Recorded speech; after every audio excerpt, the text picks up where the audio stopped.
नमस्कार मित्रों, मैं हूं दिनेश सिंह और स्वागत करता हूं आपका @स्किल्ड गुरुजी यूट्यूब चैनल। दोस्तों, इस चैनल को आप दिनेश सिंह जी ज्योग्राफी के नाम से भी सर्च किया जा सकता है और यहाँ पर आपको भौतिक भूगोल से संबंधित विभिन्न समस्याओं का विस्तार से विश्लेषण मिलेगा। दोस्तों, हम रोज का एक टॉपिक आपके सामने प्रस्तुत करेंगे और प्रतियोगिताओं से संबंधित जितने भी उस टॉपिक से रिलेटेड अगर सवाल जितने बन पाते हैं, उन्हीं सवालों का हम विश्लेषण करेंगे दोस्तों, और विस्तार से बात करेंगे कि पृथ्वी की आंतरिक संरचना है तो पृथ्वी की आंतरिक संरचना को जानने के स्रोत कौन से हैं, कैसे पृथ्वी की आंतरिक संरचना की जानकारी अब तक हमें कितनी है, कितनी हम जानने की कोशिश कर रहे हैं और क्या प्रयास आज के टाइम में कितने प्रयास हो रहे हैं, उस मामले में हम लोग बात करेंगे। दोस्तों सबसे पहले हम बात करते हैं पृथ्वी की आंतरिक संरचना की। और पृथ्वी की आंतरिक संरचना की त्रिज्या की बात करें दोस्तों, तो पृथ्वी की गहराई लगभग 6370 किलोमीटर है। दोस्तों, 3670 किलोमीटर गहरी पृथ्वी को जानने के लिए मानव ने अब तक जो प्रयास किए हैं दोस्तों, वो सबसे गहरा खोदा गया है अभी तक दक्षिणी अफ्रीका की सोने की खानों को खोदा है दोस्तों, और वो लगभग 3 से 4 किलोमीटर गहरी है। जो खुली खुदाई हुई है दोस्तों, वो लगभग 3 से 4 किलोमीटर गहरी है दोस्तों।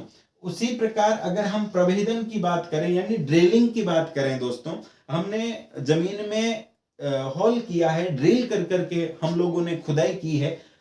वो खुदाई अब तक जो है सबसे गहरा प्रभेदन हुआ है दोस्तों, वो आर्कटिका महासागर में हुआ है, कोला नाम की जगह है।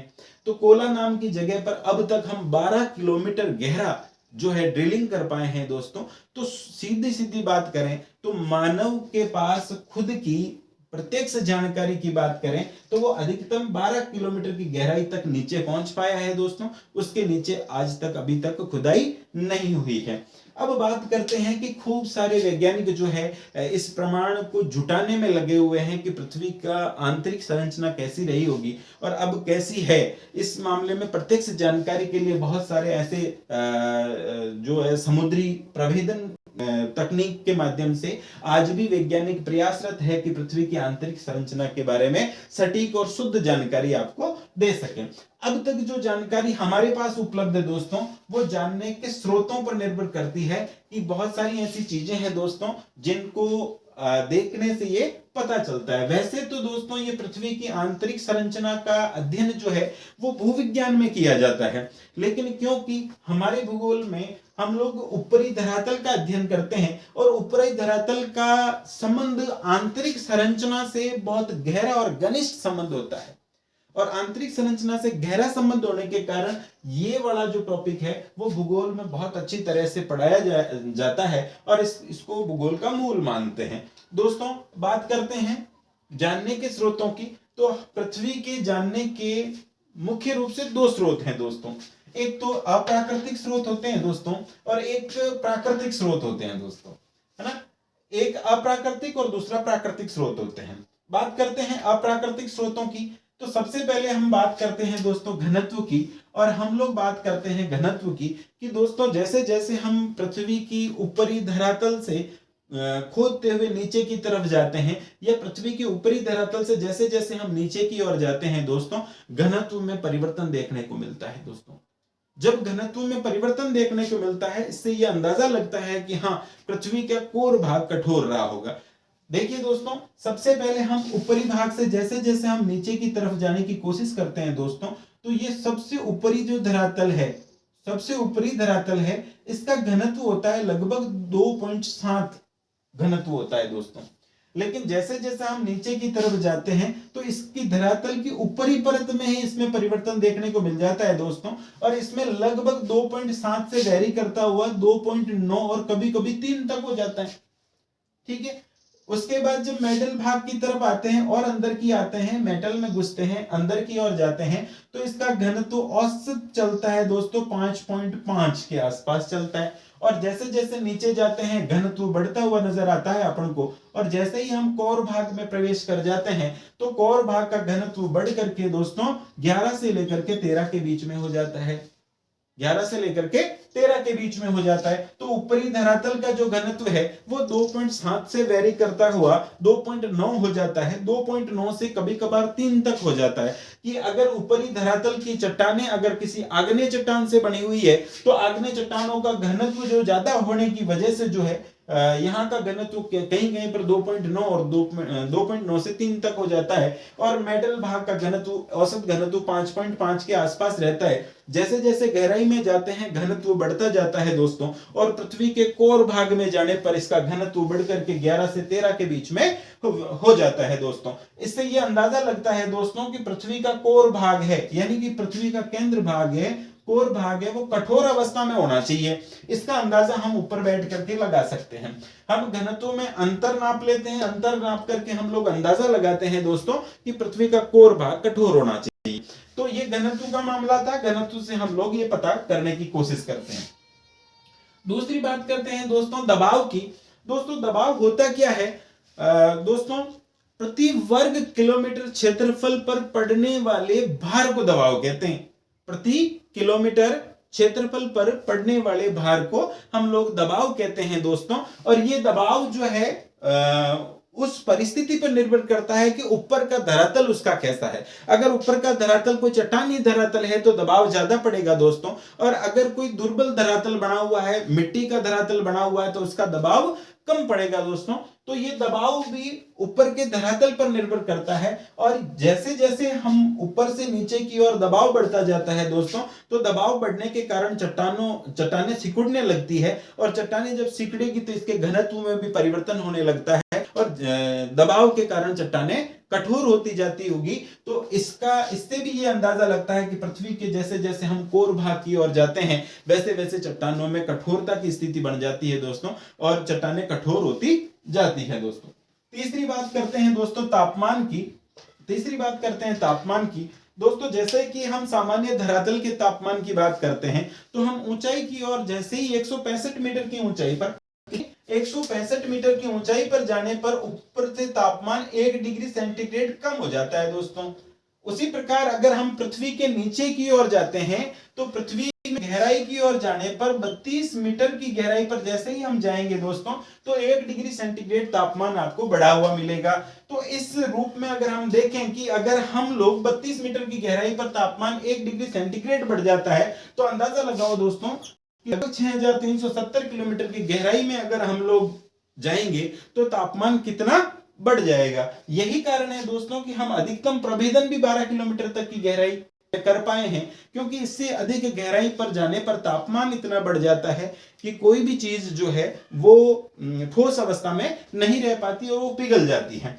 तो तापमान का भी असर रहता है कि तापमान जैसे जैसे हम अंदर की ओर जाते हैं, तापमान बढ़ने के कारण हम लोग जो पृथ्वी पर ज्वालामुखी उद्गार होते हैं, तो हम अंदाजा लगाते हैं कि पृथ्वी के नीचे जो तापमान बहुत ज्यादा है और चट्टानें पिघली हुई अवस्था में होने की वजह से कभी कभार ज्वालामुखी उद्गार से हमें ये जानकारी मिल जाती है। तो तापमान का भी पृथ्वी के आंतरिक संरचना को जानने के स्रोतों में सीधा सीधा संबंध अपन को देखने को मिलता है। अप्राकृतिक है लेकिन सीधा डायरेक्ट रिलेशन दिखाती है सब। दूसरी बात दोस्तों बात करते हैं प्राकृतिक स्रोतों की बात करते हैं दोस्तों।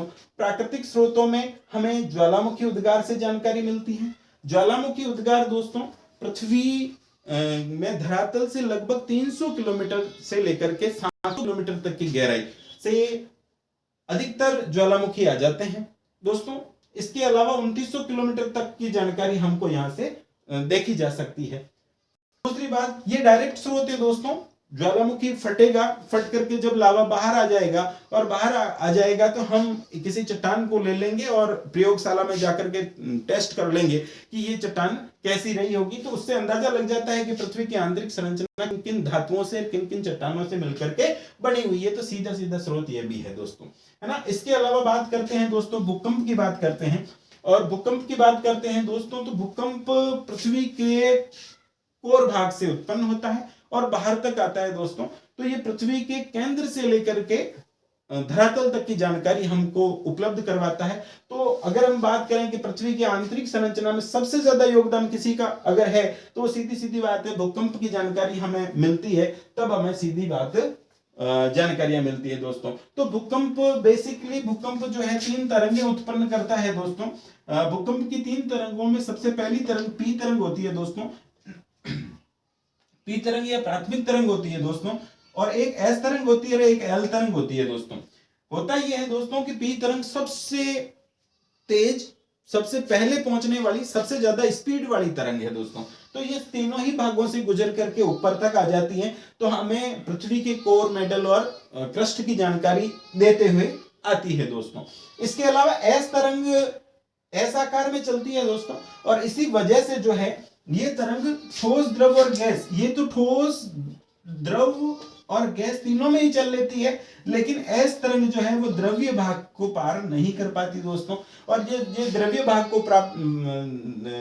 पार नहीं कर पाती, तो हम ऊपर बैठ करके अंदाजा लगा लेते हैं कि पृथ्वी के कितने किलोमीटर की गहराई में ये एस तरंग विलुप्त हो गई थी। तो उससे अंदाजा लग जाता है कि पृथ्वी का दुर्बलता मंडल यहाँ पर विद्यमान अपन को देखने को मिलता है। धरातल तरंग है एल तरंग, जो कि धरातल की हमें जानकारी दे देती है।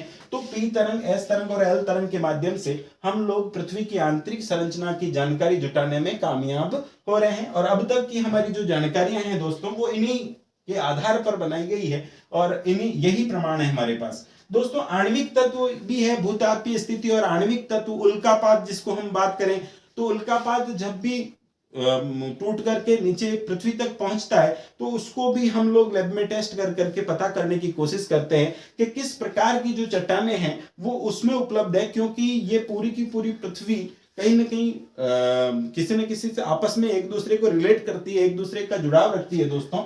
और इसी वजह से जो है उनका अध्ययन कर करके भी हम पृथ्वी की आंतरिक संरचना के बारे में जानकारी जुटाने की कोशिश करते हैं दोस्तों। इसके अलावा हम पृथ्वी की उत्पत्ति से संबंधित जितने भी सिद्धांत हैं दोस्तों, उसमें हम इसकी प्रामाणिकता तलाश करते फिरते हैं।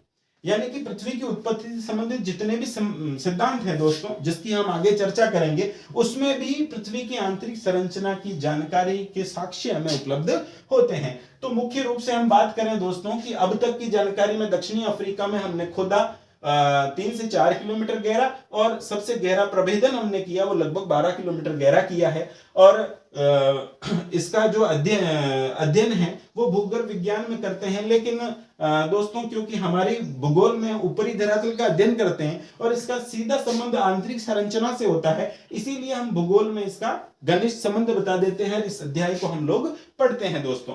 हम बात करते हैं जानकारी के स्रोतों की। तो जानकारी के स्रोत अप्राकृतिक और प्राकृतिक 2 प्रकार के स्रोतों की चर्चा हमने की। हमने कहा घनत्व में अंतर होता है। हमने कहा कि क्रस्ट, मेटल और कोर की बात करें तो ऊपर का घनत्व 2.7 से 2.9 के बीच में होता है दोस्तों, और मेटल भाग का 5.5 और नीचे जाते जाते 11 से 13 तक हो जाता है। अंदाजा लगता है कि चट्टानें नीचे जाते जाते कठोर हो गई होगी। इसके अलावा दबाव की बात करें तो हमने कहा था कि प्रति वर्ग किलोमीटर क्षेत्रफल पर पड़ने वाले भार को दबाव कहते हैं दोस्तों। और ये दबाव जो है वो अलग अलग जगहों का अलग अलग होता है, क्योंकि अगर कहीं पर कठोर धरातल है तो उसका दबाव ज्यादा पड़ेगा दोस्तों, और अगर कहीं पर धरातल कमजोर है तो वहां का दबाव अपने आप ही कमजोर रहेगा दोस्तों। तो जैसे जैसे नीचे की ओर जाते हैं दबाव बढ़ता जाता है, और दबाव बढ़ने के कारण चट्टानें कठोर अवस्था में हो जाती है दोस्तों। इसके अलावा हम तापमान की चर्चा कर रहे हैं, और तापमान की चर्चा करते हुए हम लोगों ने बात की थी कि 32 मीटर की गहराई पर जाने पर 1 डिग्री सेंटीग्रेड तापमान अपना बढ़ जाता है दोस्तों। तो हमारी पृथ्वी की त्रिज्या को हमने बता रखा है कि 6370 किलोमीटर है, तो इतना ज्यादा गहराई में जाने पर हमारा तापमान बहुत ज्यादा बढ़ जाएगा, और लगभग 2000 डिग्री तापमान होता है दोस्तों। तो 2000 डिग्री तापमान में कोई भी चीज जो है वो ठोस अवस्था में उपलब्ध नहीं रह सकती दोस्तों।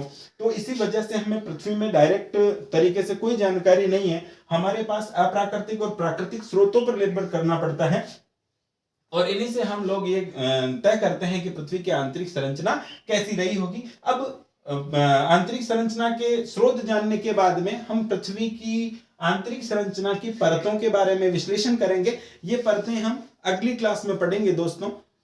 अब तक के लिए अगर हमारी जानकारी आपको अच्छी लगी हो तो हमारे चैनल को शेयर करें, सब्सक्राइब करें और बेल आइकन को जरूर दबा दें, ताकि हमारे द्वारा बनाए गए वीडियोस की जो नोटिफिकेशन है आप तक सबसे पहले पहुंच सकें। धन्यवाद, थैंक यू।